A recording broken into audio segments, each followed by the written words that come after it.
प्रिय विद्यार्थियों, आज हम शुरू करेंगे इन्फ्लेशन। अभी तक हम 2 चैप्टर पूरे कर चुके हैं। पहला अर्थव्यवस्था एक परिचय, दूसरा जो है डिमांड एंड सप्लाई। अभी आज हम तीसरा चैप्टर शुरू करेंगे। अगर आप जो है डायरेक्ट ये थर्ड वीडियो देख रहे हैं, वैसे तो ये फोर्थ वीडियो है, तो आप पहले जो है शुरू के 2 वीडियो देख लें ताकि आपको अच्छे से कॉन्सेप्ट क्लियर हो और आपको आगे कोई भी चैप्टर में दिक्कत ना आए। तो आज हम शुरू करते हैं इन्फ्लेशन। क्या होती है महंगाई? इन्फ्लेशन क्या होती है? तो इसके बारे में हम जानते हैं।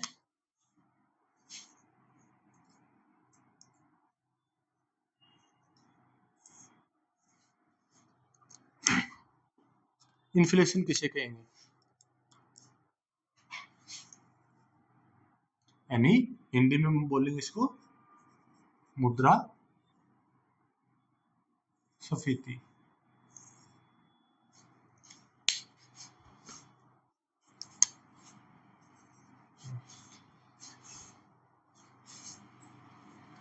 तो इन्फ्लेशन किसे कहेंगे? हम वस्तु और सेवाओं की जब कीमत बढ़ती है, वस्तु और सेवाओं का जब मूल्य बढ़ता है, या फिर दूसरा किस कंटेक्स्ट में कह सकते हैं कि जो है रुपए की वैल्यू घटे, पैसे की अगर वैल्यू घटती है, यानी दोनों ही कंडीशन में हम क्या कहेंगे कि महंगाई हो रही है, इन्फ्लेशन हो रही है। यानी अल्टीमेटली इसकी डेफिनेशन के रूप में अगर हम देखें तो वस्तु और सेवाओं की कीमतें बढ़ना, वस्तु और सेवाओं की कीमतें बढ़ना तथा मुद्रा की क्रय शक्ति कम होना क्या कहलाती है? इन्फ्लेशन कहलाती है। तो हम बात करेंगे कि वस्तु एंड सेवा, इनकी क्या हो? कीमतें बढ़े और तथा क्या हो? मुद्रा का क्रय शक्ति, जो परचेजिंग पावर होती है ना।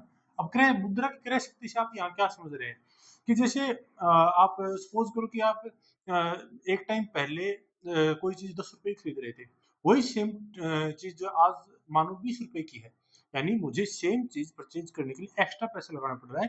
अल्टीमेटली क्या है, मेरी उस पैसे की क्या वैल्यू घटी है? कहीं ना कहीं यही होगा ना भी। मेरे पास जो आज के टाइम में जो सपोज करो कि मैंने मेरे लॉकर में 500 का नोट रखा हुआ है, 10 साल बाद मैं उस नोट को निकालता हूँ, तो क्या वो नोट की वैल्यू है? हालांकि वो उस टाइम भी 500 का था, आज भी वो 500 है, लेकिन एक्चुअल में उस मुद्रा, उस जो नोट की वैल्यू वो गिर गई, क्योंकि 500 रुपए के उस नोट से हम उस टाइम जो चीज खरीद सकते थे, आज हम नहीं खरीद सकते। अल्टीमेटली पैसे का डिवेल्यूएशन हो गया, यानी पैसे की जो है मुद्रा की जो है क्रय शक्ति यानी खरीदने की क्षमता वो घटी है। यानी महंगाई, इसी को हम कहते हैं कि महंगाई यानी चीजें महंगी हो रही है। यानी वस्तु और सेवाओं की कीमतों का बढ़ना तथा मुद्रा की क्रय शक्ति का क्या है, कम होना, ये क्या कहलाता है? इन्फ्लेशन कहलाता है। तो हम इन्फ्लेशन को बहुत सारे अलग अलग टाइप्स में पढ़ते हैं भी, किस किस प्रकार की जो है इन्फ्लेशन होती है। तो हम टाइप्स की बात करते हैं। पहली होती है लक्षित मुद्रास्फीति। लक्षित मुद्रास्फीति यानी इसको बोलते हैं टारगेटेड इन्फ्लेशन। तो इससे आप क्या समझते हैं? लक्षित का मतलब हो गया कि एक एक क्या होता है, एक मुद्रा की एक रेंज होती है कि इन्फ्लेशन, जैसे हम बात करते हैं कि इन्फ्लेशन बढ़ रही है, और इन्फ्लेशन एक थोड़े लेवल तक बढ़ना क्या है, अच्छा माना जाता है। क्यों? उससे क्या है, हमने बात करी थी, अगर आप पीछे की 2 वीडियो देखे हैं तो उससे क्या है, रोजगार जनरेट होता है। क्योंकि इन्फ्लेशन बढ़ती है तो हमने बात करी थी पहले कि जो सेलर विक्रेता होता है या जो प्रोड्यूसर होता है, वो क्या होता है, वो अपनी चीजों को बेच पाता है, उसको प्रॉफिट होता है। कब? जब इन्फ्लेशन बढ़ती है। प्रॉफिट होता है तो वो क्या करता है, इन्वेस्ट करता है। इन्वेस्ट करता है क्या, रोजगार जनरेट होता है। अल्टीमेटली इन्फ्लेशन होना, एक लेवल तक होना काफी अच्छी मतलब मानी जाती है कोई भी अर्थव्यवस्था के लिए। लेकिन एक इसकी रेंज होती है, यानी टारगेट में इसमें क्या होता है, अलग अलग देश, क्योंकि दुनिया में मोटा मोटा क्या चलता है, एक तो विकसित डेवलप कंट्री होते हैं, एक होते हैं विकासशील देश होते हैं। तो इसलिए ये इनके लिए जो है ये टारगेट अलग अलग डिसाइड किए जाते हैं, ये अपनी इकोनॉमी के अकॉर्डिंग अपने इन्फ्लेशन को डिसाइड करते हैं। तो इसलिए जो है टारगेट में एक टारगेट फिक्स किया रहता है कि इससे इसके बीच में जो है इन्फ्लेशन रहना चाहिए। तो यानी इसमें एक प्रास की घोषणा की जाती है।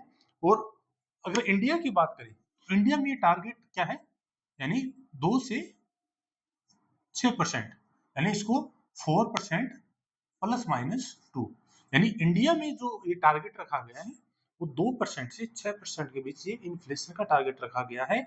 और बाकी क्योंकि इंडिया क्या है, इंडिया एक विकासशील देश है, और इंडिया एक विकासशील देश है, इसलिए देखो ये आप 6% तक ही टारगेट जा रहा है, यानी 4 से 2 कम भी हो सकता है, 4 से 2 ज्यादा भी हो सकता है। और जबकि वही अगर विकसित देश, जैसे यूएसए एक विकसित देश है, अगर कोई विकसित देश होगा ना तो वो अपना टारगेट 2% से ज्यादा नहीं रखेगा, यानी 2% के अंदर अंदर वो अपना टारगेट रखेगा। यानी जितने भी विकसित देश होते हैं वो अपना जो इन्फ्लेशन का टारगेट रखते हैं 2% से कम का रखते हैं। इंडिया में जो है या विकासशील जितने भी देश होते हैं जनरली उनके बीच में इस तरीके का ट्रेंड मिलता है। इसका एक मोटा मोटा रीजन है, मैं आपको बताता हूँ। इंडिया में क्या है भी, इसके ऑब्वियसली बात है इन्फ्लेशन ज्यादा होगा उसके नेगेटिव इंपैक्ट भी होते हैं, वो हम आगे जैसे चैप्टर करेंगे हमें पता चलेगा कि इन्फ्लेशन होता है उससे क्या क्या नेगेटिव इंपैक्ट होते हैं। पर आप मोटा मोटा ये जान लो कि कोई भी चीज होती है उसके पॉजिटिव नेगेटिव दोनों एस्पेक्ट होते हैं। तो हम हमारा इसमें क्या है, हम इसको पॉजिटिव लेके चलते हैं, क्योंकि मैंने आपको बताया कि अगर इन्फ्लेशन बढ़ेगी तो क्या है, रोजगार जनरेट होता है। यानी कहीं ना कहीं इंडिया में क्या होता है, हमारी कोशिश रहती है कि लोगों को रोजगार मिले, तो हम इसके जो नेगेटिव इंपैक्ट होते हैं ना उसको हम अवॉइड कर देते हैं, उसको हम ध्यान में नहीं रखते। हमारा मेन मोटिव इस वजह से ये जो है मोटे मोटे 4% से 2+5। लेकिन विदेशों में क्या होता है, जो विकसित देश है उनके लिए रोजगार इतना बड़ा मुद्दा नहीं है जैसे जितना इंडिया में है। तो वो क्या करते हैं, वो जो है उन जो नेगेटिव पॉइंट है उनसे बचने के लिए वो जो है अपना इन्फ्लेशन ज्यादा नहीं रखते, इसलिए उनका जो है 2% से ज्यादा नहीं होता, 2% के अंदर अंदर उनका टारगेट जो है किया जाता है। यानी हम टारगेट में क्या, टारगेट जो इन्फ्लेशन होती है हम एक टारगेट डिसाइड करते हैं, कि रेंज डिसाइड होती है कि इससे इसके बीच में, जैसे इंडिया की रेंज 2 से 6% की है, तो हम मोटा मोटा आप ये बात समझ गए होगी कि टारगेट इन्फ्लेशन में क्या होता है, एक टारगेट रखा जाता है, और हमारा टारगेट ज्यादा रखने का उद्देश्य रोजगार के लिए जनरेट करना। और जबकि विकसित देशों का क्या होता है कि वो जो है इसके नेगेटिव इम्पैक्ट है उससे बच के इसलिए वो कम रखते हैं। तो आपको मोटा मोटा ये टारगेट इन्फ्लेशन समझ में आ गया होगा। अब हम आगे जो है दूसरी जो है इन्फ्लेशन की बात करेंगे, डिस इन्फ्लेशन यानी अस्फीति।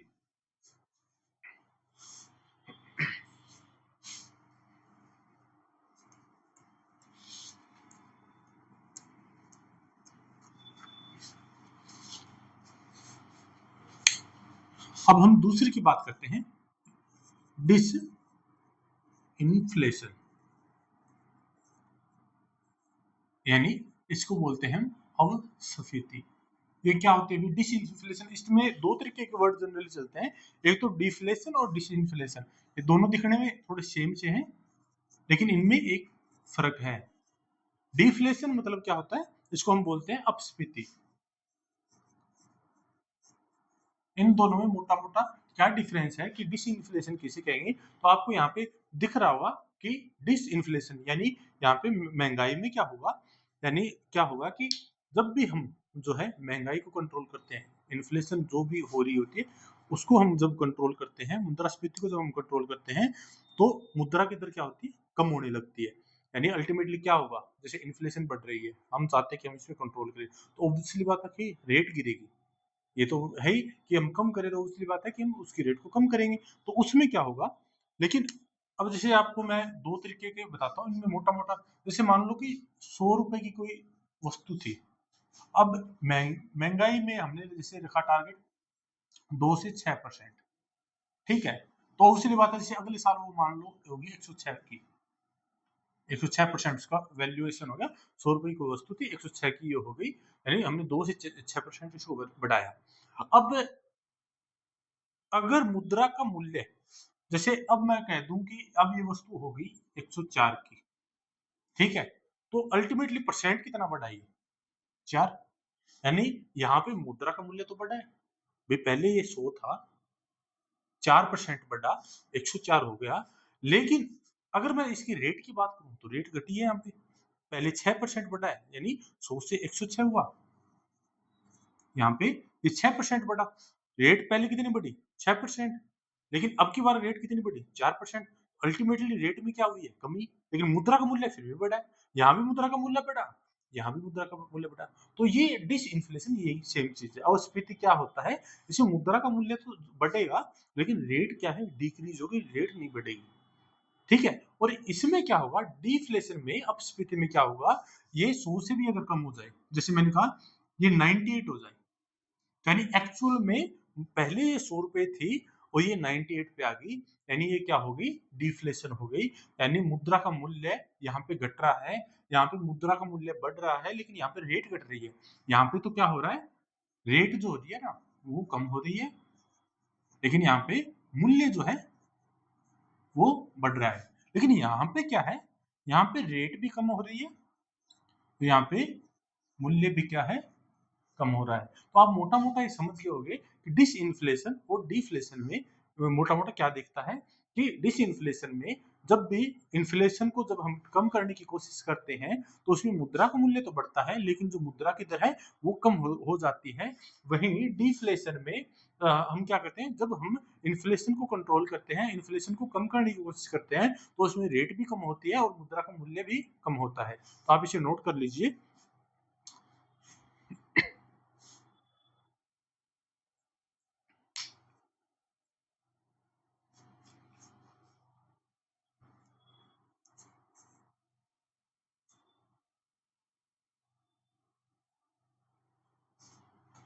तो आपको ये मोटा-मोटा डिसइंफ्लेशन और डिफ्लेशन समझ में आ गया होगा। और इसमें क्या है, ये अगर ये वाली मैंने आपको एक बात बताई थी कि इन्फ्लेशन इन्फ्लेशन अगर कम हो जाए, ठीक है, ये इसमें तो क्या है, मुद्रा का मूल्य तो बढ़ा लेकिन रेट कम हुई।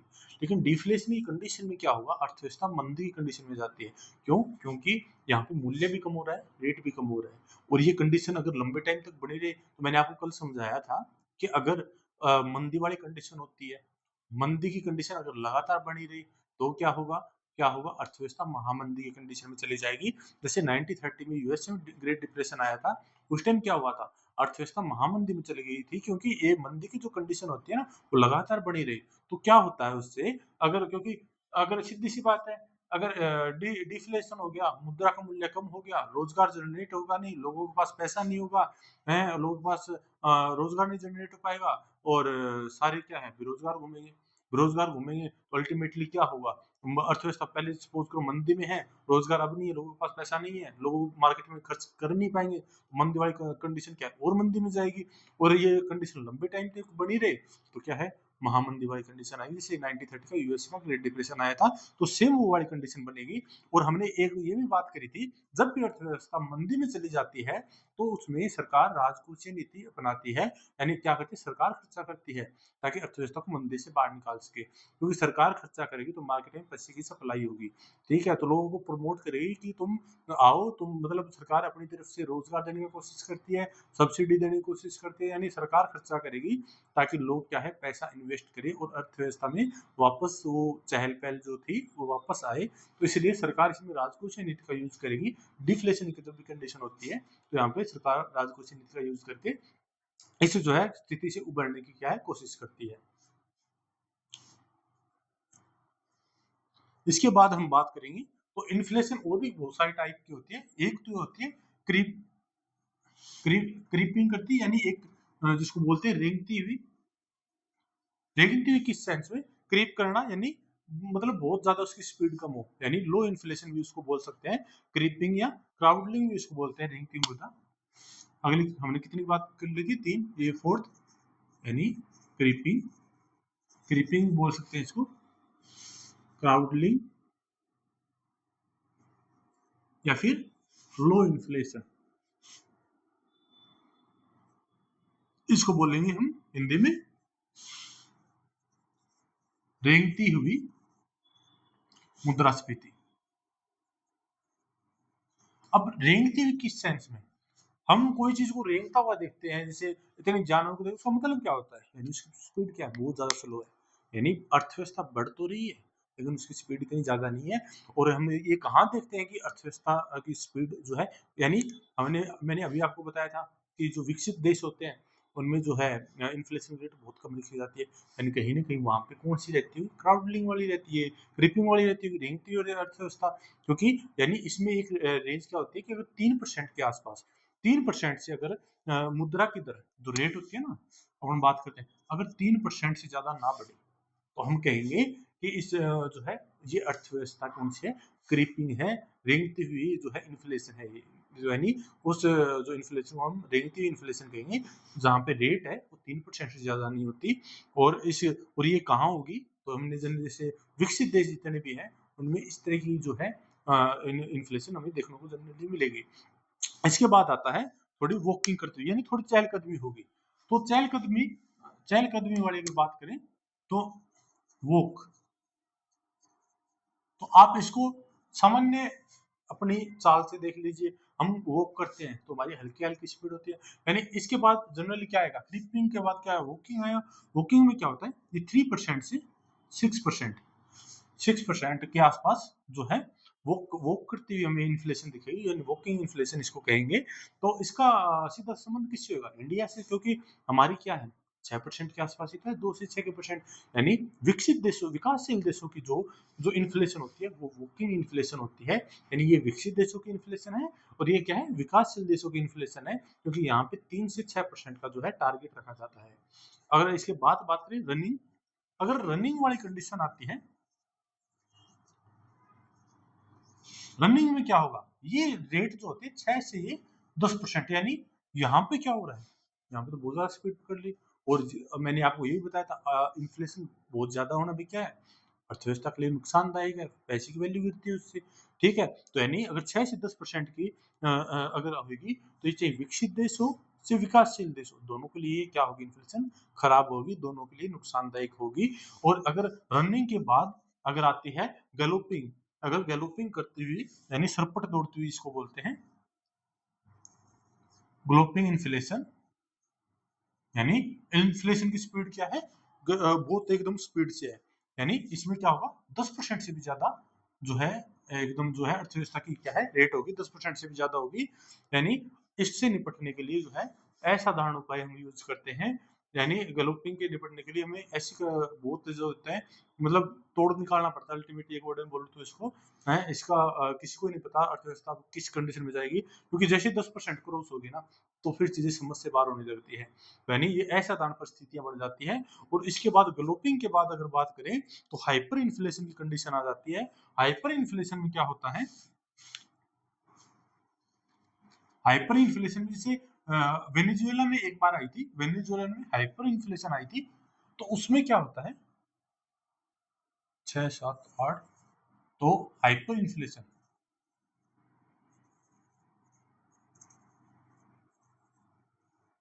यानी इसमें क्या होता है, जो रेट होती है ना वो 50% भी क्रॉस कर जाती है।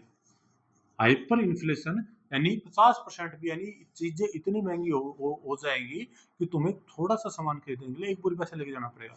यानी अल्टीमेटली पैसे की इतनी ज्यादा डिवैल्यूएशन हो जाती है, पैसे की वैल्यू इतनी ज्यादा गिर जाती है इसमें, और कोई भी सामान खरीदने के लिए बहुत ज्यादा पैसा इसमें चाहिएगा। हाइपर इन्फ्लेशन कंडीशन ये आ जाएगी। वेनेजुएला में एक बार आई थी 2019 के आसपास। और इसमें क्या होता है, पूरी इकोनॉमी क्रैश हो जाती है उस देश की, पूरी अर्थव्यवस्था होती है ना ध्वस्त हो जाती है, पूरी इकोनॉमी जो है इकोनॉमी ध्वस्त हो जाएगी उसके की। और उसमें है सामाजिक और आर्थिक अस्थिरता उत्पन्न हो जाएगी, क्योंकि सामाजिक आर्थिक अव्यवस्था कैसे, भी समाज में जितने भी लोग हैं, कोई भी जिस समाज का कुछ भी है, तो उनका जीवन अस्त व्यस्त हो जाएगा। सामाजिक और आर्थिक जो है अस्थिरता, यानी अब क्या है, लोगों के पास पैसे तो हैं लेकिन उनकी पैसे क्या है वैल्यू नहीं रही, सामान खरीदने में इतनी दिक्कतें आएंगी और ज्यादा, मतलब मोटा मोटा एक बात ये कहूँ तो उस देश की अर्थव्यवस्था पूरी नरक में चली जाएगी।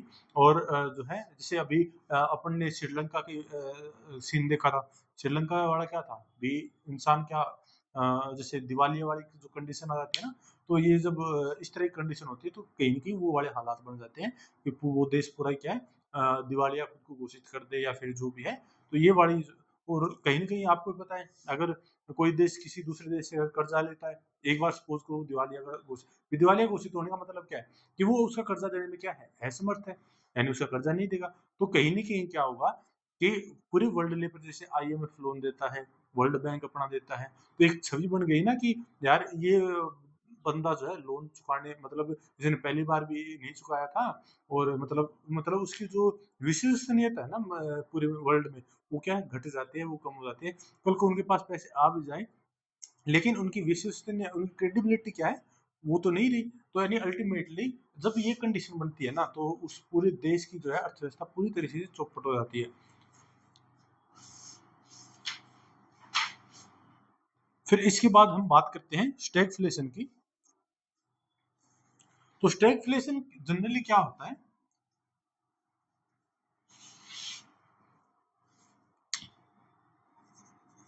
स्टैगफ्लेशन की हम बात करते हैं कि क्या होता है स्टैगफ्लेशन।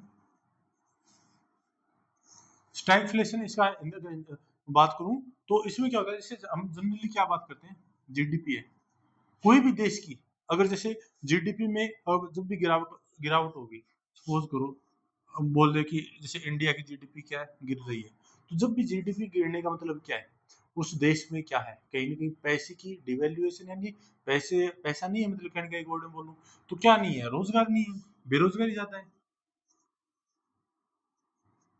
और बेरोजगारी क्या है, ज्यादा है, यानी जीडीपी अगर कोई देश की कम है तो उसी बात है वहां पे क्या मिलेगी, बेरोजगारी ज्यादा मिलेगी। और बेरोजगारी अगर ज्यादा होगी तो इन्फ्लेशन क्या होगी, कम होगी या ज्यादा होगी। हमने जब बात करी थी कि मैंने आपको जब शुरू में डिमांड और सप्लाई को बताया था, तो मैंने आपको अच्छे से ये बात समझाई थी कि जब भी इन्फ्लेशन ज्यादा होती है तो रोजगार जनरेट होता है, यहाँ पे बेरोजगारी ज्यादा है तो यानी इन्फ्लेशन यहाँ पे क्या होना चाहिए, कम हुआ, क्योंकि इन्फ्लेशन ज्यादा होगा तो रोजगार ज्यादा होगा। तो यहाँ पे हम बेरोजगार ज्यादा की बात करें तो यानी इन्फ्लेशन यहाँ पे यानी मुद्रास्फीति क्या होगी यहाँ पे, ये वाली, यानी ये वाली कंडीशन अगर यहाँ पे होगी तो जनरली तो यही देखने को मिलता है कि जब जीडीपी कम है तो बेरोजगारी ज्यादा होगी, बेरोजगारी ज्यादा हो तो इन्फ्लेशन क्या है, कम होगी। लेकिन अगर स्टैगफ्लेशन की जब कंडीशन होती है ना, तो यहाँ पे ये सारे जो है समीकरण बिगड़ जाते हैं। यानी अल्टीमेटली मैं कहूँ, अगर जीडीपी कम है तो क्या है, बेरोजगारी ज्यादा है, तो इन्फ्लेशन हिसाब से क्या होनी चाहिए, कम होनी चाहिए, लेकिन इन्फ्लेशन भी ज्यादा हो जाएगी। यानी ये स्पेशल कंडीशन होगी कि जीडीपी अगर कम है तो बेरोजगारी ज्यादा होनी चाहिए, बेरोजगारी ज्यादा होगी, और बेरोजगारी अगर ज्यादा होगी तो इन्फ्लेशन क्या है, कम होगी। लेकिन स्टैगफ्लेशन की जब कंडीशन बनती है तो इन्फ्लेशन क्या है, यहाँ पे सेम सिचुएशन होने पे भी इन्फ्लेशन ज्यादा हो जाती है, क्योंकि और भी बहुत सारे फैक्टर वो काम करते हैं।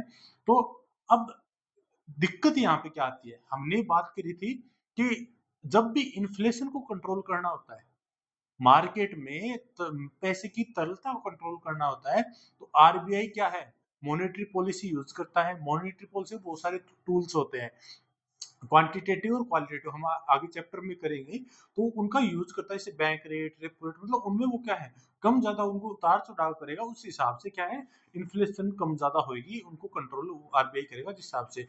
अब एक बात बताओ कि ये सामान्य कंडीशन है, आरबीआई ने सोचा कि मैं, जैसे महंगाई घट रही है, आरबीआई सोच रहा है कि मैं इसको बढ़ाऊं, तो ऑब्वियसली बात है वो इस रूल के हिसाब से उसने जो है बैंक रेट, रेपो रेट, सबको जो रूल है इसके हिसाब से बना रखे हैं भी, जब भी इनमें इस तरह के चेंजेस आएंगे तो मैं ये बड़ा रूल अप्लाई कर दूंगा, और तो क्या है, कंट्रोल में आ जाएगी। लेकिन यहाँ पे समीकरण तो बदल गया, अब आरबीआई सपोज करो इस हिसाब से चलेगा, तो रिजल्ट क्या आना चाहिए, ये आना चाहिए, हिसाब से ये आना चाहिए, लेकिन रिजल्ट आ ये रहा है, क्योंकि आरबीआई का मकसद क्या हुआ कि जीडीपी कम है तो बेरोजगारी ज्यादा है, तो इन्फ्लेशन कम है, ठीक है, तो आरबीआई क्या करेगा, जीडीपी को बढ़ाएगा, बेरोजगारी कम करेगा, इन्फ्लेशन क्या है, बढ़ा देगा। लेकिन यहाँ पे पहले से इन्फ्लेशन बढ़ रखी है, ये कंडीशन होने के बाद यानी अल्टीमेटली असमंजस की यहाँ पे स्थिति हो गई।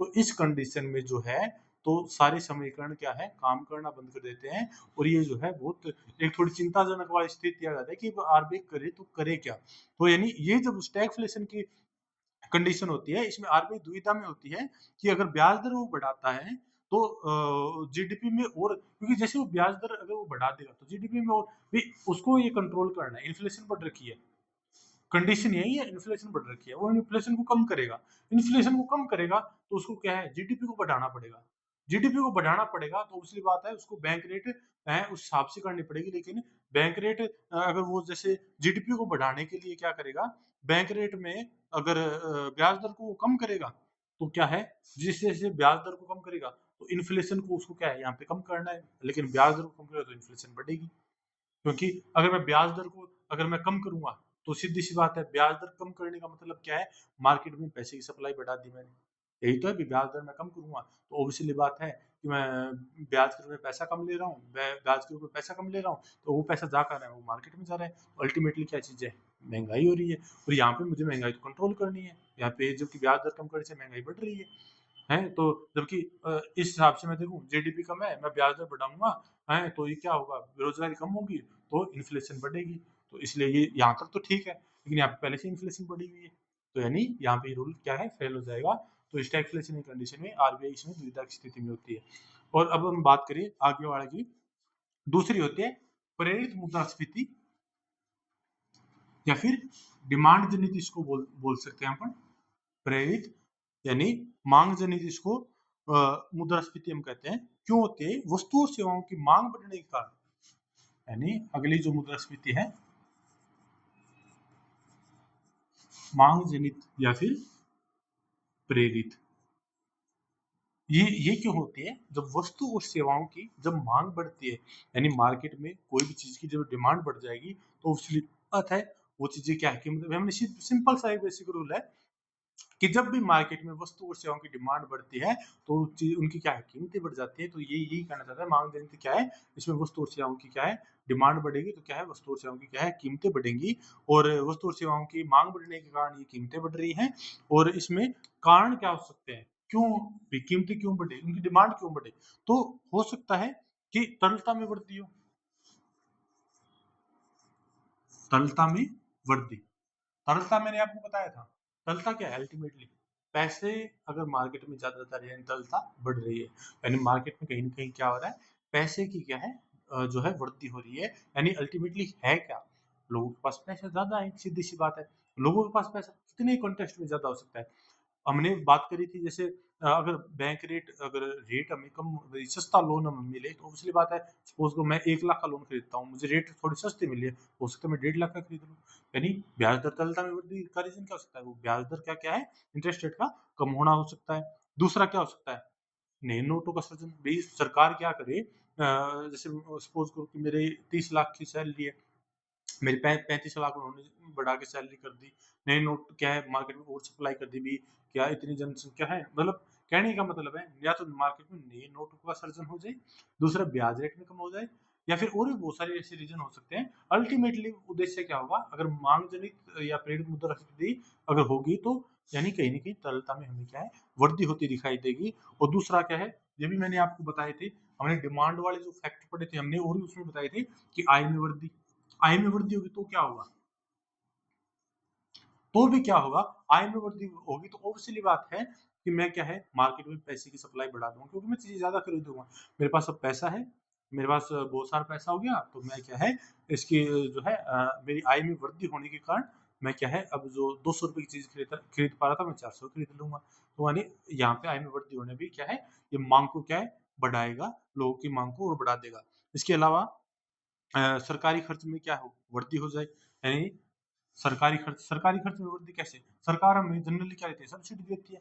सपोज करो कि सरकार 200 रुपए की 500 रुपए की 1000 रुपए की जितने की सब्सिडी दे रही है उसको बढ़ा के सिर्फ 2000 कर दिया, तो ऑब्वियसली बात है मेरे पास पहले मैं 1000 रुपए की परचेजिंग पावर थी, कोई भी सामान 1000 रुपए में खरीद रहा था, अब मैं क्या 2000 में खरीद लूंगा, तो अल्टीमेटली यहाँ भी क्या है डिमांड को बढ़ा दिया मैंने चीजों की।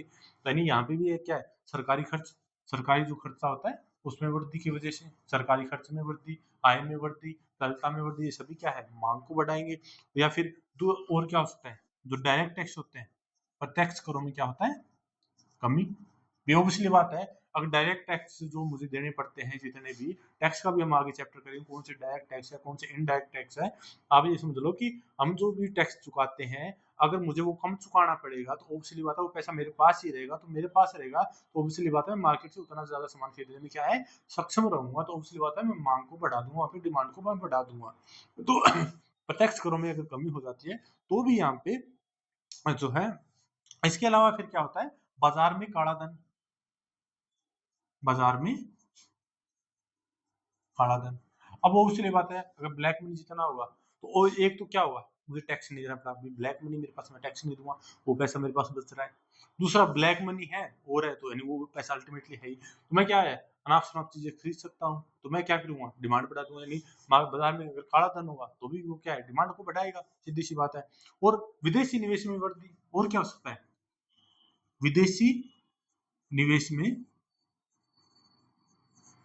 वृद्धि, आप मोटा मोटा इसको ऐसे समझ लो कि इंडिया से हम कोई भी चीज क्या है बेच रहे हैं बात, तो हमारे पास क्या आ रहा है पैसा आ रहा है, उसकी बात है।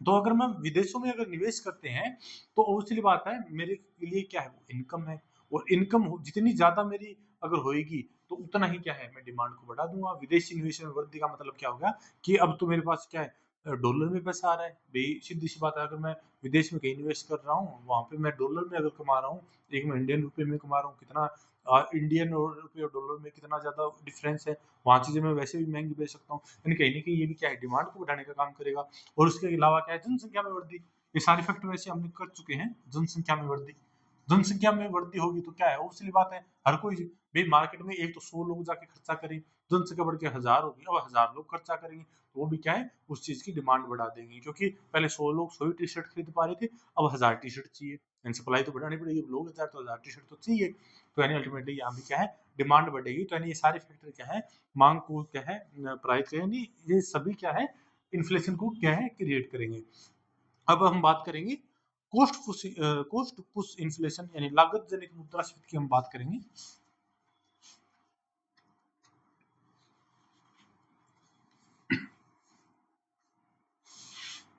तो हम बात करेंगे कोस्ट पुश इन्फ्लेशन। तो ये कोस्ट पुश इन्फ्लेशन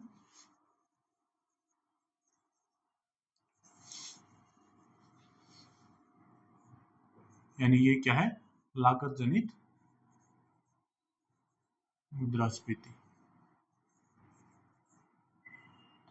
यानी यहाँ पे क्या हो रहा है, यहाँ पे अगर हम बात करें कि वस्तु और सेवाओं की उत्पादन की लागत, यानी जितनी भी चीजें हैं, जो कोई भी वस्तु है और कोई भी सेवा है, अगर उसके उत्पादन की लागत वह आपूर्ति में अगर बढ़ती होती जाती है, यानी कोई भी वस्तु है या कोई क्या है, सेवा है, उनकी उत्पादन की लागत और उसकी क्या है, कीमत। अगर कोई भी वस्तु और सेवा है, उसके उत्पादन की लागत और आपूर्ति, उत्पादन की लागत और आपूर्ति में अगर भाई उस पर कितना खर्चा लग रहा है तो कितनी उसकी क्या है, सप्लाई हो रही है। उत्पादन की लागत और आपूर्ति में, आपूर्ति की लागत में वृद्धि के कारण होती है, कि लागत में वृद्धि के कारण। यानी यहाँ पे क्या हुआ कि कॉस्ट को पुश किया जा रहा है। यानी क्या हुआ, मैंने कोई सामान बनाया, ठीक है, उसमें सपोज करो मेरे को 100 रुपए की कॉस्ट आई, ठीक है। दूसरा फिर मैंने उस चीज को सप्लाई करी, ठीक है। और ये मान लो कि सप्लाई भी, ये मान लो परिवहन में भी मुझे क्या है, 100 रुपए का है, मतलब देना पड़ा। अब जनरली मेरा खर्चा क्या है, 200 रुपए है। अब ये मान लो कि उत्पादन की लागत बढ़ गई, ये मान लो अब मेरा जो जो भी मैं प्रोडक्शन करता था वो मैं 100 के बजाय 150 में करने लगा, यानी मुझे 150 में वो सामान पड़ने लगा। और मैं सप्लाई भी जब शुरू करी, मतलब आपूर्ति जब मैं करने लगा चीज़ों की, तो जो भी मैं जैसे ट्रक, जो भी मैं ट्रांसपोर्ट का सिस्टम यूज करता था, उसका भी 150 हो गया। यानी पहले जहाँ मैं 100 200 में जो है करता था, तो अब वो कितने में कर रहा हूँ, 150 यानी 300 में कर रहा हूँ। यानी यहाँ पे क्या हुआ, मेरी कॉस्ट को क्या है, पुश हो गया, यानी इन्फ्लेशन क्यों हुई, लागत जो है मेरी उसमें वृद्धि के कारण इन्फ्लेशन हुई। यानी लागत जनित मुद्रास्फीति, यानी मैं कोई चीज बना रहा था उसमें वृद्धि के कारण महंगाई बढ़ी, यानी यहाँ पे मार्केट, यानी वो इन्फ्लेशन का कारण कोई नहीं कि अभी, जैसे हमने पिछले बार में क्या करा था, जनसंख्या में वृद्धि होना, ठीक है। और भी जैसे हमने उसमें बात करी थी कि महंगाई बढ़ने की क्या क्या, जैसे हमने विदेशी निवेश, यानी क्या हुआ भाई, बाजार की जो एक्टिविटी है उसकी वजह से इन्फ्लेशन हो रहा था। लेकिन यहाँ पे वो चीजें काम नहीं कर रही। यहाँ पे जब माल तैयार हो गया तभी चीजें क्या है, महंगी पड़ गई। बाजार में आने के बाद उनका मतलब महंगा होने का रसीद नहीं था, वो जो प्रोड्यूस होके मार्केट तक पहुंची तभी उनकी कॉस्ट बढ़ गई थी। यानी इस तरीके से जब भी हमें इन्फ्लेशन दिखाई देगी, यानी बाजार की वजह से वो रेट ना बढ़ के हमें सामान बढ़ने से लेकर मार्केट तक पहुंचने तक वो जो रेट बढ़ा है, जो इन्फ्लेशन हुई है, उसको हम पोस्ट पुश इन्फ्लेशन कहेंगे, उसको लागत जनित हम मुद्रास्फीति कहेंगे। तो इसमें और उसमें मोटा मोटा यही डिफरेंस है कि वो कहीं ना कहीं बाजार में जाने के बाद चीजों की डिमांड बढ़ने से वो इन्फ्लेशन होती है, और जबकि ये हम जो है कोई चीज प्रोड्यूस कर देते हैं, प्रोड्यूस करने के बाद वो बाजार में पहुंचने तक उसके बीच में कोई कारणों से अगर इन्फ्लेशन होती है, तो ये क्या है, पोस्ट पुश इन्फ्लेशन है, लागत जनित मुद्रास्फीति। इनमें दो मोटा मोटा ये डिफरेंस है। और अब हम अगर बात करें तो इसका रीजन क्या हो सकता है, जैसे मैंने उसके बहुत सारे रीजन पढ़े थे कि जो है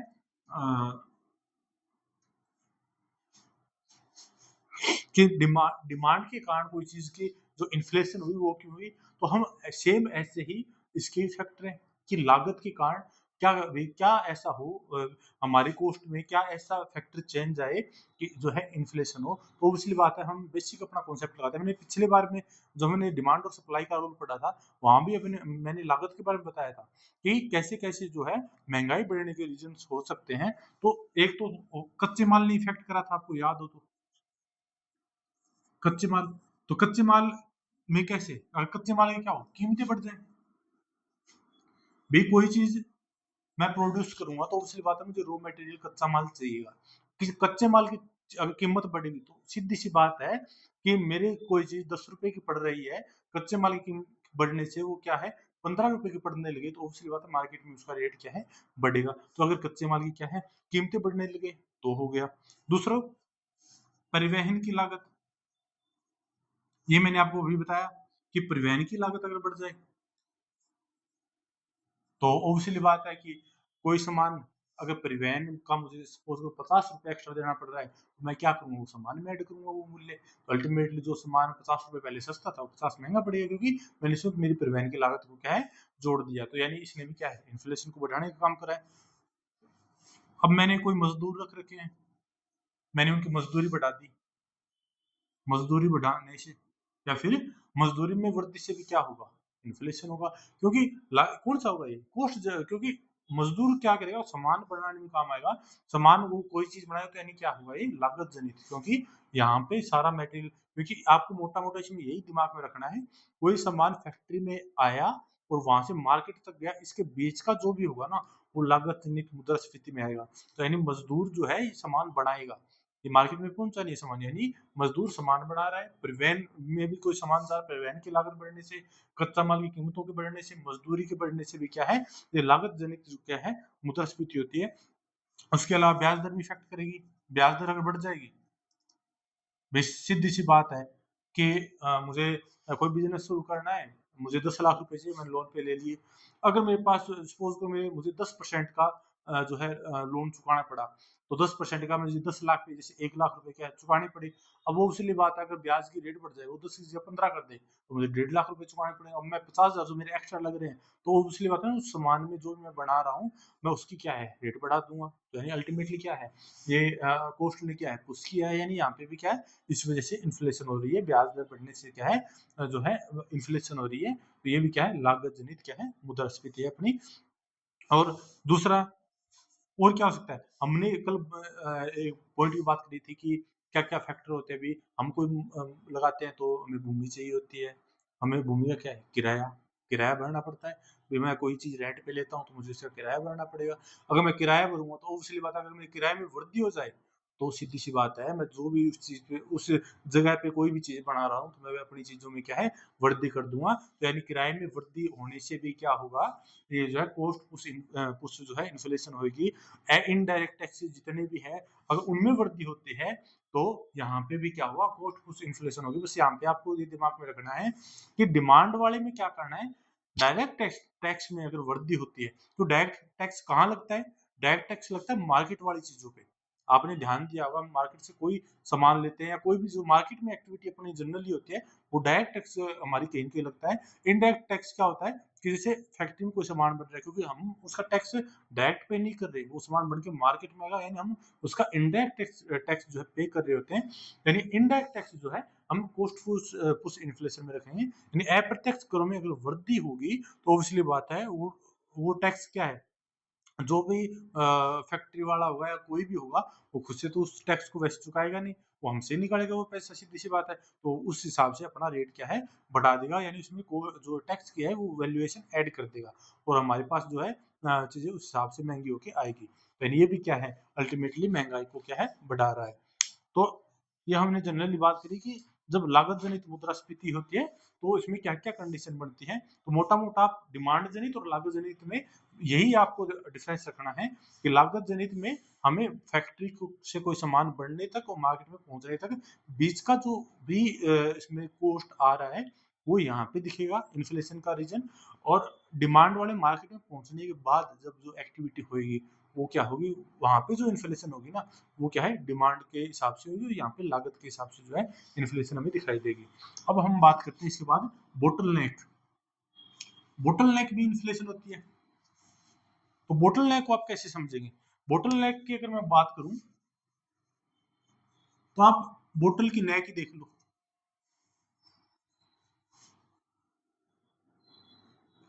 यानी जैसे ये बोतल है कोई,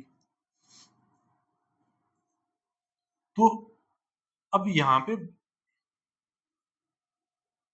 सपोज करो यहाँ पे कोई भी चीज है, यहाँ से इसको बाहर निकलेगा, यहाँ पे एक तो जैसे सपोज करो ये पूरी बोतल इतनी हो, यहाँ से मैं कोई सामान निकालू तो कितना इजीली निकल जाएगा, ठीक है। और यही अगर इसका पूरा ऐसे बंद कर दिया मैंने, पूरा बोतल के रूप में इसको मैंने बढ़ा दिया, तो अब इसको निकलने में यहाँ पे क्या है, बैरियर लग रहे हैं।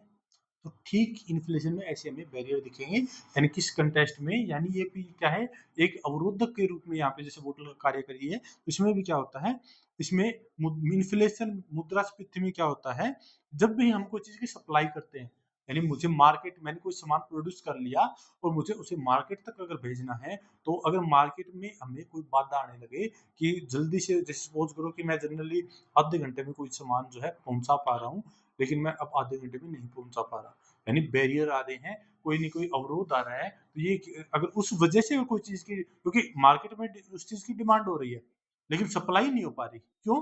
क्योंकि ये कहीं ना कहीं बैरियर आ रहा है, कोई कोई भी तरीके का बैरियर आए है, लेकिन सप्लाई नहीं हो पाए, उस वजह से क्या हो रहा है, इन्फ्लेशन में यानी चीजें महंगी हो रही है, क्योंकि मार्केट में वो चीजें कम है। तो कहीं ना कहीं ये अगर इस तरीके का कॉन्सेप्ट बनेगा तो उसको हम कहेंगे बोटल नेक इन्फ्लेशन। यानी ये जनरली क्या होता है, कब होगी, आप जनरली प्रैक्टिकली सोचो ये कंडीशन कब हो सकती है, तो ऑब्वियसली बात है मौसम खराब हो जाए, बाढ़ के हालात हो जाए, बाढ़ आ जाए, या कोई भी इस तरह की डिजास्टर हो जाए कि मुझे जो है एक स्थान से, कोरोना वाला टाइम आया था, कितना मुश्किल था एक एक स्थान से दूसरे स्थान पर चीजों को ट्रांसपोर्ट करना, यानी वो बोटल नेक इन्फ्लेशन जैसा क्या है सिस्टम था, यानी जहाँ पे कोई भी सामान हमने बना रखा है, सामान की कमी नहीं है भाई, कोई चीज की डिमांड हो रखी है, ये नहीं कि वो डिमांड भी, सप्लाई नहीं है इस वजह से वो डिमांड ज्यादा है, यहाँ पे सप्लाई है लेकिन वो सप्लाई हो नहीं पा रही, यानी हमारे पास सामान पड़ा है लेकिन वो सप्लाई नहीं हो पा रही, और उस वजह से जो यह है इन्फ्लेशन जो क्रिएट होगी वो बोटल नेक इन्फ्लेशन जो है कहलाएगी। और हमें इसको कंट्रोल करने के लिए हमें दीर्घकालिक पहले, नीतिगत पहले, यानी हमारी पॉलिसी ऐसी होनी चाहिए, हमें पहले से आइडिया होना चाहिए कि यार अगर जैसे सपोज कोई एरिया भूकंप प्रोन एरिया है, वहां पे बार बार भूकंप आते रहते हैं, हमें पता है कि इसे अब जैसे जापान का देख लो, जापान आज भी कितना वेल सेटल्ड है वहां पे, जबकि कितना भूकंप प्रोन एरिया है, लेकिन वहां पे इस तरह की जो है चीजें जनरली इफेक्ट क्यों नहीं करती, क्योंकि उनकी जो पॉलिसीज है उसके अकॉर्डिंग बनाई गई है। तो यानी इसी प्रकार अगर हमें मोटा मोटा ये आइडिया रहे कि यार इस तरह की दिक्कतें आ सकती है, तो हम अगर पहले से उस पर अगर हमने व्यवस्था कर रखी हो, तो उसकी बात है इस तरह की हमें इन्फ्लेशन का सामना नहीं करना पड़ेगा। तो इसलिए हमें दीर्घकालिक नीतिगत जो पहले हैं वो उस तरह की अपनानी चाहिए, तो हम इससे बच सकते हैं। उसके बाद होते हैं स्क्यू इन्फ्लेशन, यानी इसको हम बोलते हैं तिरछी मुद्रास्फीति। इसमें क्या होता है,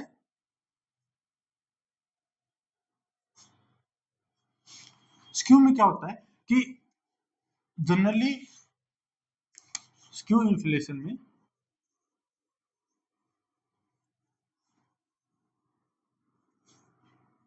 इसको हम बोलते हैं तिरछी मुद्रास्फीति। इसमें क्या होगा कि या तो कोई मद या फिर मदों का एक समूह है, उनकी अगर इन्फ्लेशन हो, जैसे मैं एग्जांपल दूं कि ये मान लो प्रोटीन, प्रोटीन केवल प्रोटीन के रेट बढ़े, बाकी कोई भी चीजों में क्या है रेट नहीं बढ़ी, केवल प्रोटीन की बढ़ी है, तो इसको मैं क्या बोलूंगा, प्रोटीन इन्फ्लेशन। अब प्रोटीन एक मद होगी, या तो हो सकता है ऐसा कोई एक प्रोडक्ट हो, या एक से ज्यादा मदों का कोई समूह भी हो सकता है, हो सकता है इसके साथ और भी कई सारी चीजें हो, तो यानी यानी या तो मैं जैसे प्रोटीन इन्फ्लेशन इसको बोल दिया, यानी इस टाइप की इन्फ्लेशन जहाँ पे दिखेगी, या तो कोई एक मद या मदों का कोई समूह है, अगर वहां पे अगर उसके रेट बढ़ते हैं, उसकी दर बढ़ती है, या तो इस प्रकार की जो इन्फ्लेशन होगी उसको जो है स्क्यू इन्फ्लेशन, या उसको हम तिरछी इन्फ्लेशन बोलते हैं, इसको स्पेशल जैसे प्रोटीन इन्फ्लेशन इसका एग्जाम्पल हम ले सकते हैं। उसके बाद आती है श्रिंक इन्फ्लेशन। श्रिंक इन्फ्लेशन में हम बात करेंगे, श्रिंक में क्या होगा, श्रिंक का मतलब क्या होता है, संकुचित होना, यानी कोई चीज क्या हो, सिकुड़ जाए, संकुचित, यानी श्रिंक इन्फ्लेशन में या संकुचित इसमें क्या होगा कि वस्तु और सेवा में यहाँ पे जो रेट की हम बात करें, यहाँ पे रेट का कोई सीन नहीं है। यहाँ पे क्या होगा, प्रोडक्ट की या तो क्वालिटी गिरेगी। तो सपोज करो कि मैं 100 रुपए में पहले 1 किलो गेहूं दे रहा था, अब मैं 100 रुपए में 900 ग्राम गेहूं दे रहा हूँ। यानी अल्टीमेटली यहाँ पे मैंने क्या किया है, मैंने गेहूं की जो है मूल्य कम ना करके मैंने उसका जो है जो जो जितने मैं क्वांटिटी देता था 100 रुपए में, मैंने वो क्वांटिटी कम कर दी। ठीक है, तो यानी इस तरह की जब कंडीशन जहां बने कि मैं अब पहले 100 रुपए में 1 किलो दे रहा था, लेकिन अब मैं 100 रुपए में, आप इसको ज्यादा इस प्रकार समझ सकते हैं कि जैसे ये मान लो अपन देखते हैं बहुत बार बाय वन गेट वन का ऑफर देखते हैं। ठीक है, फिर हम बाय वन गेट टू का ऑफर देखते हैं, यानी आप एक खरीदो और दो साथ में मुफ्त पाओ। ये मान लो कि जब ये ऑफर है बाय वन गेट टू, तो अल्टीमेटली हमें सेम प्राइस में तीन चीजें मिल रही हैं। अब कंपनी ने घटा के कर दिया बाय वन गेट वन, यानी अल्टीमेटली उसने क्या किया है, यहाँ पे रेट वही सेम है लेकिन प्रोडक्ट एक कम मिल रहा है। ऑब्वियसली बात है यहाँ पे क्या हो रहा है, तो यहाँ पे जो है श्रिंक कर दिया उसने। इस प्रकार की जो इन्फ्लेशन होती है, यानी यहाँ पे भी इनडायरेक्टली देखा जाए तो उसका मूल्य बढ़ा है कहीं ना कहीं उसकी, मतलब उसके लिए में भी 100 रुपए में आज जो 3 टी-शर्ट पहले आ रही थी, अब वह 100 में 2 ही आ रही है, तो उसके लिए बात है वो चीजें महंगी भी है। यानी यहाँ पे भी क्या हुआ है, श्रिंक इन्फ्लेशन यहाँ पे दिखाई देने को मिलता है। इसका एक छोटा सा एग्जाम्पल हो आप और देख लो, बचपन से पार्ले जी बिस्कुट खाते आ रहे हैं। पार्ले जी बिस्कुट का हम जब छोटे खाते थे तो एक बिस्कुट के पैकेट में पूरे 16 17 बिस्किट इतने आते थे। आज तुम वही सेम 5 रुपए वाला पार्ले जी ले आओ, उसमें से कितने आते हैं, 5 7 8 जितने बिस्किट आते हैं। यानी अल्टीमेटली क्या है, 5 रुपए वही है, बिस्कुट का साइज ये था, घटा के ये कर दिया। तो यहाँ पे क्या हुआ है, ये श्रिंक हुआ है। यानी यहाँ पे श्रिंक इन्फ्लेशन पार्ले जी बिस्कुट आप अच्छे से इसको समझ सकते हैं अपने डेली लाइफ के अकॉर्डिंग। ठीक है, उसके बाद होती है फिर पुनर्मुद्रास्फीति, यानी रिफ्लेशन। रिफ्लेशन की कंडीशन कब होती है हम देखते हैं, तो ये जनरली सरकार करती है। रिफ्लेशन में क्या होता है कि जैसे मैंने आपको बताई थी कि अर्थव्यवस्था बहुत ज्यादा सुस्ती में है, बहुत ज्यादा ऐसे मंदी वाली कंडीशन है, सुस्ती में, पैसा मतलब आवाजाही है ही नहीं पैसे की। ठीक है, तो सरकार क्या करेगी, उसको बाहर निकालने के लिए जानबूझ के फिर क्या है, इस तरह के टूल्स यूज करेगी कि जो है इन्फ्लेशन बढ़े। यानी ये जो इन्फ्लेशन होती है ये सरकार जानबूझ के करती है, क्यों, ताकि जो है रोजगार जनरेट हो, लोगों के पास पैसा हो, मतलब मार्केट में चहल वो पहल बढ़े, तो यानी री इन्फ्लेशन किया जाता है, ये सरकार जानबूझ के करती है। इसके बाद हमने जो है हम बात करते हैं हेडलाइन,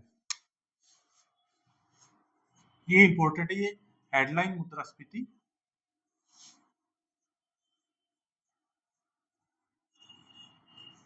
क्योंकि ये बार बार जो है एग्जाम्स में आ रही है, मैंने अभी जितने भी एग्जाम देखे हैं तो ये जनरली यही एग्जाम ये पूछता है, हेडलाइन मुद्रास्फीति, या इसको हम मुख्य मुद्रास्फीति भी इसको बोलते हैं, मुख्य मुद्रास्फीति, या तो हेडलाइन मुद्रास्फीति बोल दो या फिर इसको मुख्य मुद्रास्फीति हम जो है जनरली बोल सकते हैं। तो इसमें जनरली तीन तरह के कॉन्सेप्ट चलते हैं। एक तो होता है कोर कोर इन्फ्लेशन, एक तो होता है कोर कोर मुद्रास्फीति। पहले तो अपन केवल कोर मुद्रास्फीति की बात कर लेते हैं, कोर मुद्रास्फीति। दूसरी होती है इसमें कोर कोर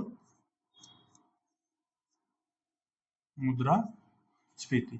हम जनरली इसमें दो ये है इन्फ्लेशन की जो है बात करेंगे, कोर कोर मुद्रास्फीति और कोर मुद्रास्फीति और कोर कोर मुद्रास्फीति।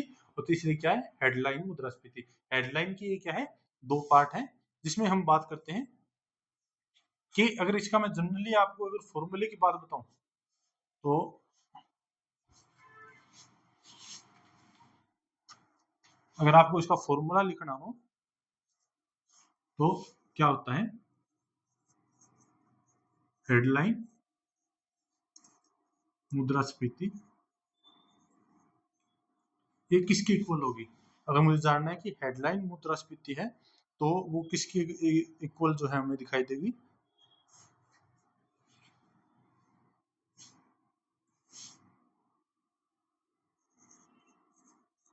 कोर मुद्रास्फीति अगर मैं इसमें क्या क्या चीजें ऐड करूं, कोर मुद्रास्फीति और इसमें खाद्य पदार्थ, ईंधन, प्रकाश, खाद्य पदार्थ प्लस ईंधन एंड प्रकाश, या फिर ऊर्जा भी कह सकते हैं। यानी हेडलाइन मुद्रास्फीति में क्या होगा, यानी यहाँ पे कोर मुद्रास्फीति, ठीक है, अगर उसमें खाद्य पदार्थ और ईंधन और प्रकाश और ऊर्जा, अगर मैं इसको अगर ऐड कर देता हूँ तो उसमें हमें क्या कहेंगे, हम हेडलाइन मुद्रास्फीति कहेंगे, क्योंकि बार बार ये जो है इस समीकरण से क्या है, अभी जैसे आरएस का अभी जो 2 फरवरी को अभी एग्जाम हुआ है उसमें यही क्वेश्चन आया था कि, और उससे पहले भी जो आरएस हुआ था उसमें भी हेडलाइन जो इन्फ्लेशन है इसके बारे में आया था। तो आप मोटा मोटा समझ, ये आपको समीकरण पता होना चाहिए कि हेडलाइन मुद्रास्फीति जो होती है वो कोर मुद्रास्फीति में अगर हम खाद्य पदार्थ की जैसे कीमतें हो गई, ईंधन हो गया उसकी कीमतें होगी, प्रकाश ऊर्जा, यानी इन सबको अगर ऐड कर देंगे, यानी कोर इन्फ्लेशन है उसमें ये वाला आइटम ऐड कर देंगे तो हेडलाइन क्या है, इन्फ्लेशन जो है हमें दिखाई देगी। तो अब क्वेश्चन जैसे आया था कि मैं आपको बताता हूँ कि जैसे कोर हेडलाइन मुद्रास्फीति में खाद्य पदार्थ और इस तरह की चीजें क्या है शामिल होती है। तो ऑब्वियसली बात है, 2 स्टेटमेंट आए थे कि पहला स्टेटमेंट भी क्वेश्चन ये मान लो जैसे हेडलाइन मुद्रास्फीति पर विचार करें, पर विचार करें। तो अब क्वेश्चन क्या आया था पहला कि हेडलाइन मुद्रास्फीति में खाद्य पदार्थ और ईंधन शामिल होते हैं। पहला, खाद्य पदार्थ और ईंधन क्या होते हैं, शामिल होते हैं। तो ऑब्वियसली बात है हेडलाइन मुद्रास्फीति है ये, और इसमें खाद्य पदार्थ और ईंधन शामिल होते हैं। दूसरा इसमें क्या स्टेटमेंट आया था कि यह ज्यादा परिवर्तनशील है, ज्यादा परिवर्तनशील है। अब ये सीधी सी बात है, ज्यादा परिवर्तनशील क्यों है, क्योंकि खाद्य पदार्थ, ईंधन, जैसे अपन पेट्रोल के देखते हैं दाम कितने फ्लैक्चुएट कर जाते हैं, बदलते रहते हैं, फिक्स तो नहीं रहते, जितने भी है खाद्य पदार्थों की कीमतें क्या बढ़ती रहती है, यानी ये क्या है, यानी परिवर्तनशील है। तो यानी दोनों कॉन्सेप्ट उसमें सही थे, यानी हेडलाइन मुद्रास्फीति के बारे में आए थे, इसमें खाद्य पदार्थ और ईंधन ये से शामिल होते हैं और इसलिए ज्यादा परिवर्तनशील है। क्यों ज्यादा परिवर्तनशील है, क्योंकि खाद्य पदार्थ, ईंधन इनकी क्या है, जो मुद्रा की जो वैल्यू है, इनकी कीमतें क्या है, बदलती रहती है, तो इस वजह से। और अब हम आपको मोटा मोटा बता देता हूँ, तो हमें यहाँ पे जैसे कोर इन्फ्लेशन होती कब है, हम कब कहें कोर इन्फ्लेशन कैसे, पहली बात तो इसको कंट्रोल करता है आरबीआई। आरबीआई सीधी सी बात है, इन्फ्लेशन कंट्रोल करता ही आरबीआई है, तो इसको भी कौन कंट्रोल कंट्रोल करेगा, आरबीआई करेगा।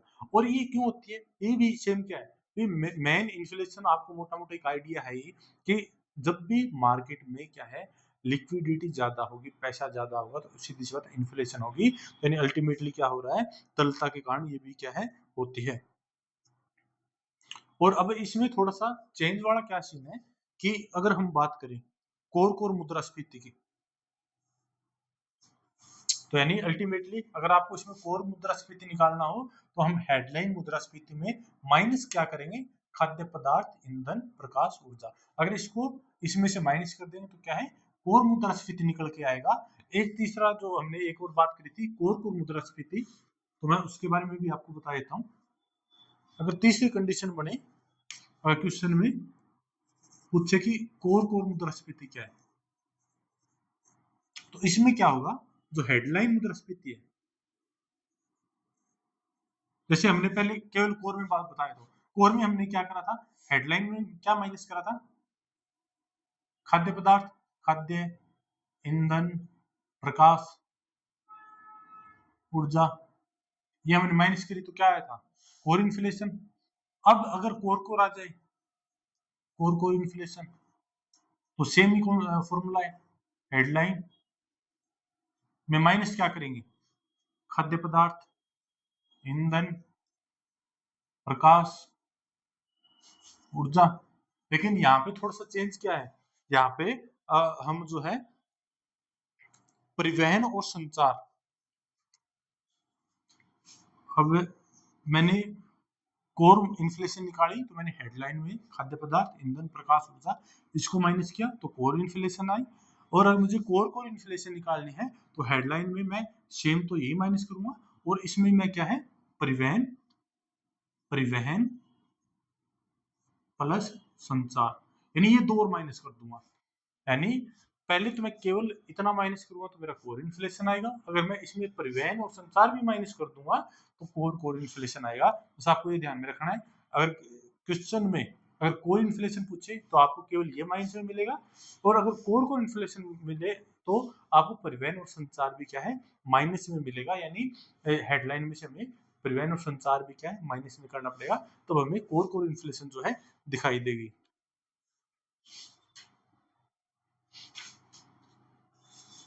तो अब हम बात करते हैं कि मुद्रास्फीति को कैसे कंट्रोल किया जा सकता है, हम कैसे जो है इन्फ्लेशन को कंट्रोल कर सकते हैं। वैसे तो मैंने आपको पिछली क्लास में भी बताया था कि इन्फ्लेशन को कैसे कैसे अपन जो है इफेक्ट चीजें इफेक्ट करती है, क्यों इन्फ्लेशन होता है, तो उसकी बात हमें कंट्रोल करना है तो उन चीजों पे कंट्रोल करना पड़ेगा। मैंने आपको डिमांड के बताए थे क्यों डिमांड होती है, कैसे इन्फ्लेशन, सारी चीजें आपको बताई थी। तो अगर हमें उस पर कंट्रोल करना है तो उसकी बात है वो जितनी भी चीजें जिस वजह से मतलब डिमांड कोई चीज के कारण बढ़ रही है अगर उस पर अपन कंट्रोल करें तो महंगाई को क्या है कंट्रोल कर सकते हैं। और उसके अलावा हम और भी क्या तरीके यूज कर सकते हैं, तो एक तो पहला मैंने एक तरीका बताया था आपको कि इन्फ्लेशन को क्या करना है कंट्रोल करना है, हमें कैसे करेंगे। तो आरबीआई क्या करता है इन्फ्लेशन को कंट्रोल करने के लिए मौद्रिक नीति यूज करता है। तो पहला तो क्या हो गया, हमें मौद्रिक नीति वाले टूल्स यूज करने पड़ेंगे। अगर हमें इन्फ्लेशन को कंट्रोल करना है तो हमें मौद्रिक नीति के टूल्स, और ये टूल्स यूज कौन करता है आरबीआई। ठीक है, तो यानी मौद्रिक हमें इन्फ्लेशन को कंट्रोल करना है तो मौद्रिक नीति के क्या है टूल्स यूज करने पड़ेंगे। और टूल्स यूज कौन करेगा आरबीआई। आरबीआई इसमें क्या करता है लिक्विडिटी को क्या करता है, लिक्विडिटी यानी तरलता, इस पे क्या है आरबीआई इन्फ्लेशन कोई चीज बहुत ज्यादा महंगी है अल्टीमेटली महंगी हो है मतलब क्या है मार्केट में पैसे की सप्लाई ज्यादा हो रही है किसी न किसी कारण से, तो आरबीआई क्या करेगा पैसे को खींचेगा क्या करेगा तरलता को कम करेगा। तो उसलिए बात है यहाँ पे आरबीआई लिक्विडिटी को कम करने की कोशिश करेगा। और इसके लिए मैंने आपको बताया था कि अगले चैप्टर में क्वांटिटेटिव क्वालिटेटिव टूल्स पढ़ेंगे जो मॉनेटरी पॉलिसी है, यानी अल्टीमेटली क्वांटिटेटिव और क्वालिटेटिव दोनों टूल्स को मात्रात्मक और गुणात्मक दोनों टूल्स को क्या है आरबीआई यहाँ पे यूज करेगा। और तीसरा इसमें क्या हो सकता है नए नोट का सर्जन, नए नोट सर्जन। मैंने इसमें बताया था आपको कि नए नोट का सर्जन बढ़ाकर हम क्या है पैसे की जो है बढ़ा सकते हैं, लेकिन नए नोट का हम क्या है सर्जन ना करें। ठीक है और हम ये मॉनेटरी पॉलिसी वाले क्या है टूल्स यूज करें तो ऐसे क्या है हम इन्फ्लेशन को क्या है कंट्रोल कर सकते हैं। यानी ये तो क्या होगी मौद्रिक नीति बनाकर। दूसरा क्या तरीका हो सकता है राजकोषीय उपाय। राजकोषीय उपाय में मैंने आपको सिंपल सा बताया था कि किस प्रकार जो है सरकार जो है ये टूल्स जो है यूज करती है राजकोषीय उपाय। तो इसमें जो है सरकार कई तरीके के जो है कॉन्सेप्ट अपनाती है। तो राजकोषीय उपाय में अगर हम जनरली बात करें तो सरकार जो है राजकोषीय उपाय अपनाने के लिए तो सरकार मोटा मोटा में अगर इस चीज को समझे कि सरकार इस चीज को कैसे कंट्रोल करेगी तो सरकार जो है राजकोषीय उपाय करेगी। ठीक है, तो राजकोषीय उपाय में अगर हम बात करें तो सरकार क्या करेगी प्रोडक्शन को बढ़ा दे क्या हो सपोज करो कोई चीज की मार्केट में क्या है डिमांड बढ़ रखी है और उतना सामान है नहीं तो सरकार खुद क्या है प्रोडक्शन को बढ़ा दे किसी भी तरीके से। तो सीधी सी बात है अगर प्रोडक्शन सब बढ़ गया सप्लाई अगर सही से होने लगी तो उस चीज की क्या है इन्फ्लेशन नहीं बढ़ेगी क्योंकि प्रॉपर क्या है सप्लाई उस चीज की हो रही है। और क्योंकि सरकार कर रही है तो पिछली बात तो उस हिसाब से जो है सरकार ये चीज कंट्रोल कर सकती है। और इसको करने के लिए सरकार क्या क्या करेगी भाई सरकार इस चीज को वो करे कंट्रोल करे तो सरकार क्या करती है एक तो सपोज करो कि काला बाजारी किस सेंस में जैसे कोरोना का टाइम आया था कोरोना में क्या हुआ अब जैसे 2 रुपए का कोई मास्क वो हो रहा है 5 रुपए का मान लो अब कोई 50 रुपए उस मास्क के ले रहा है अल्टीमेटली क्या है इन्फ्लेशन हो रही है कहीं ना कहीं। लेकिन और इन्फ्लेशन क्यों एक्चुअल में वो क्यों हुआ क्योंकि कोरोना आ रखा था लोग डर रखे थे ₹5 के भी ₹5 का मास्क के भी ₹50 देने को तैयार थे। तो सरकार ने इस व्यवस्था मतलब इस चीज़ को समझते हुए कालाबाज़ारी पर रोक लगाई। कैसे? यानी कोई भी जैसे नियम कानून लगा दिया अभी ₹5 से ज़्यादा कोई मास्क नहीं बेचेगा, 10 से ज़्यादा जो भी है। तो यानी कहने का मतलब ये है कि कालाबाज़ारी पर ऐसे रोक लगा के कि उस चीज़ की जो वैल्यू उतनी नहीं है, लेकिन लोग अनाप-शनाप पैसा इसलिए माँग रहे हैं क्योंकि उनको पता है कि लोग खरीद लेंगे इस तरह की संकट की परिस्थिति में। यानी सरकार इस तरह की कालाबाज़ारी पर रोक लगा दे, तो क्या है, अगर वो जैसे 50 का है तो वापस वो 5 का बिकने लगी, तो ऐसे कहीं न कहीं क्या है इन्फ्लेशन पे कंट्रोल हुआ है। तो सरकार क्या है, कालाबाज़ारी कालाबाज़ारी पे क्या है रोक लगाकर सरकार क्या करेगी, कालाबाज़ारी पर रोक लगा देगी। राजकोषीय उपाय में सरकार क्या करेगी, कालाबाज़ारी पर क्या करेगी, रोक लगाकर जो है इन्फ्लेशन को क्या है कंट्रोल करेगी। दूसरा क्या है, भंडारण, अगर भंडारण परिवहन की व्यवस्था सही से हो, प्रॉपर भी, अब मुझे कोई भी चीज़ चाहिए, सपोज़ करो मुझे टमाटर चाहिए, टमाटर मुझे पता है कि खराब जल्दी हो जाते हैं, तो इसलिए बात है एक स्थान से दूसरे स्थान पर जाएगा, ये दिल्ली का सीन है, तो क्यों ना ऐसा ही कोई स्टोरेज बन जाए, तो मुझे बार-बार ट्रांसपोर्ट वाला खर्चा तो नहीं लगेगा, ट्रांसपोर्ट का खर्चा नहीं लगेगा और भी जो फैक्टर जो काम करते हैं भी, मेरे पास पहले से कुछ स्टॉक पड़ा रहेगा और वो मैं कब रहेगा जब मेरी भंडारण की व्यवस्था उतनी अच्छी होगी, जल्दी से चीजें खराब ना हो, जितना भी टमाटर मेरे पास आया सारा सही से सही सलामत रहे, जितना भी स्टॉक है, तो अल्टीमेटली भंडारण व्यवस्था सही हो, तो क्या टमाटर का रेट अगर जितना बढ़ना चाहिए मतलब जितना महंगा, अगर जैसे भंडारण की अव्यवस्था के कारण होगा, अगर भंडारण प्रॉपर हो तो उतना महंगा नहीं हो पाएगा। तो यानी भंडारण की व्यवस्था क्या हो, अच्छी हो, तो सरकार क्या करेगी, राजकोषीय उपाय में कालाबाजारी पर रोक लगाएगी, भंडारण की व्यवस्था अच्छी करेगी। तीसरा क्या है, परिवहन के साधनों का विकास, भाई अगर ट्रांसपोर्ट अगर प्रॉपर तरीके से हो, सही तरीके से ट्रांसपोर्ट होगा, तो भी क्या है इन्फ्लेशन पे क्या है कंट्रोल पे होगा। अब सपोज करो कि कोई भी सामान हम विदेश से बाहर से मंगवा रहे हैं, तो बाहर से कोई भी चीज इंडिया में आती है तो उसपे क्या है शुल्क लगता है, उस पर टैक्सेज लगते हैं, मतलब अल्टीमेटली सपोज करो कोई ₹50 की चीज इंडिया में बाहर से आई, वो ऐसे बढ़ते बढ़ते हुए क्या है महंगी हो जाएगी, तो अल्टीमेटली क्या हो, सपोज करो कि वो चीज ₹5 की विदेश में बनी थी, यहाँ के ₹50 की बिक रही है, तो क्यों ना वही सेम प्रोडक्ट हम इंडिया में बना ले। तो उसलिए बात है, हो सकता है मैं बाहर से आया प्रोडक्ट 50 में खरीद रहा था, इंडिया में बना तो मैं क्या वो ₹10 में मुझे मिल रहा है, यानी अल्टीमेटली क्या है यहाँ भी क्या है इन्फ्लेशन पे क्या है कंट्रोल कर रही है। तो यानी यहाँ पे सरकार क्या करेगी, यहाँ पे घरेलू उत्पादन को यहाँ बढ़ावा देगी और निर्यात निर्यात को क्या है नियंत्रित करेगी, यानी निर्यात को क्या करेगी सरकार कंट्रोल करेगी और घरेलू उत्पादन को क्या है बढ़ावा देगी। यानी सरकार क्या है, यानी मैंने बात करी थी, हम इन्फ्लेशन की बात कर रहे थे, इसमें हमने पहला टूल यूज करा था मौद्रिक नीति, किस प्रकार हम जो है इन्फ्लेशन को कम करेंगे। दूसरा हम राजकोषीय उपाय, जिसमें हम कालाबाजारी पर रोक लगा रहे हैं, हम निर्यात पे कंट्रोल कर रहे हैं, हम जो है घरेलू उत्पादन को क्या है बढ़ा रहे हैं, हम परिवहन की व्यवस्था को क्या है सुचारू रूप से चलाने की कोशिश कर रहे हैं।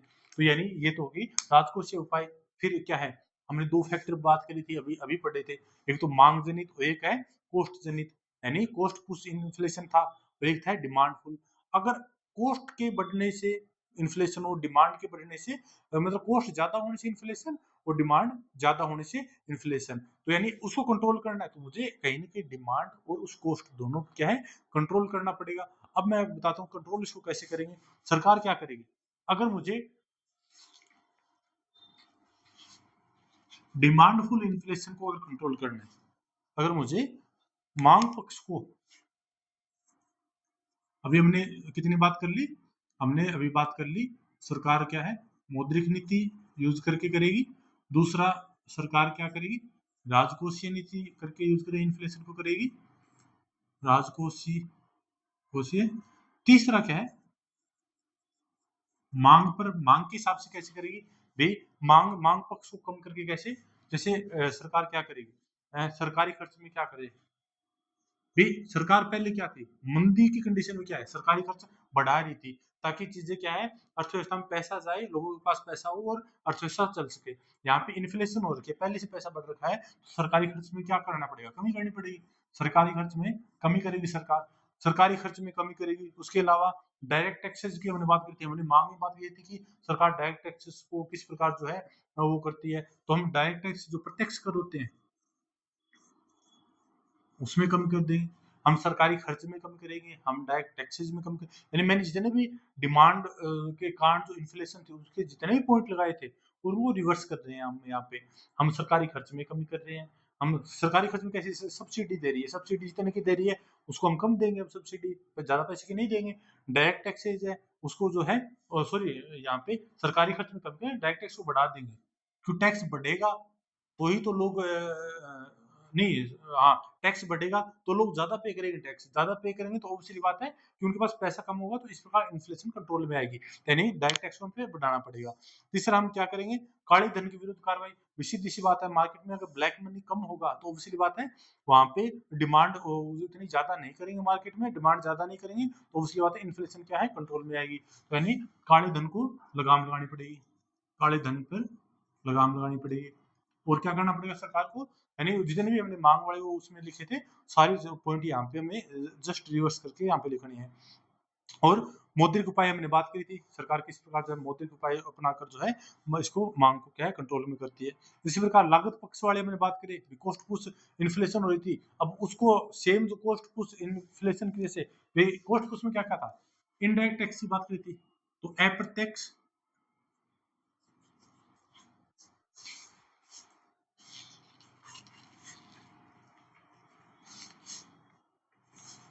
जो कॉस्ट पुश इन्फ्लेशन थी, अब इसको हमें कम करना है, कैसे इन्फ्लेशन को हम कम करेंगे, तो हमने पहले क्या, हम अप्रत्यक्ष कर को बढ़ा रहे थे, अप्रत्यक्ष अप्रत्यक्ष कर को हम क्या है पहले बढ़ा रहे थे, तो यानी यहाँ पे हम अप्रत्यक्ष की रेट क्या है कम करेंगे। तो इनडायरेक्ट टैक्स की रेट क्या है कम करेंगे, तो ऑब्वियसली बात है अगर अप्रत्यक्ष रेट कम होगी तो क्या है यहाँ पे जो सीधी सी बात है, यहाँ पे इन्फ्लेशन होने का रीजन क्या था कि जो भी प्रोड्यूसर था वो चीजों का चीज रेट ज्यादा ले रहा था। क्यों? क्योंकि उसको इनडायरेक्ट टैक्सेस जो उसको टैक्स ज्यादा भरना पड़ा था, तो वो अपने टैक्स के अमाउंट इसमें जोड़ के फिर मार्केट में सप्लाई कर रहा था, उस वजह से चीज के रेट बढ़ रहे थे। यहाँ पे सरकार उससे टैक्स कम कर दिया, उसका उसको उससे टैक्स ले कम रही है, तो ऑब्वियसली बात है कि वो मार्केट में कोई भी चीज सप्लाई करेगा उसको कम दाम पे सप्लाई करेगा, यानी अल्टीमेटली क्या है इन्फ्लेशन क्या है कम हो रही है, यानी मार्केट में चीज थोड़ी सस्ती जा रही है तो उसका रेट क्या है पहले से सस्ता हुआ, तो यानी प्रत्यक्ष जो इनडायरेक्ट टैक्सेस है उसको यहाँ पे कम किया जा रहा है। दूसरा क्या है, यानी उत्पादन की लागत भी, जितने भी हमने बात करी उत्पादन की जितनी भी लागत आ रही है उसको कम कर दो। हमने बात करी थी मजदूरी, मजदूरी भी कम दे दो, मजदूर भी हम कम दे रहे हैं, हमारी प्रोडक्शन की लागत भी कम आ रही है, हमारे इनडायरेक्ट टैक्सेस भी हमें कम चुकाने पड़ रहे हैं, और उसके अलावा महंगाई राहत कैंप, महंगाई राहत कैंप लगा दी सरकार, यानी महंगाई राहत कैंप लगा दे। उसके अलावा फिर सब्सिडी ज्यादा दे,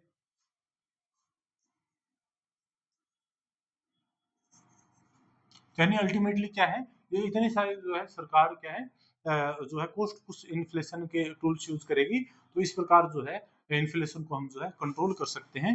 तो आज के लिए हम इतना ही करते हैं, फिर आगे हम इस चैप्टर को जो है कंटिन्यू रखेंगे।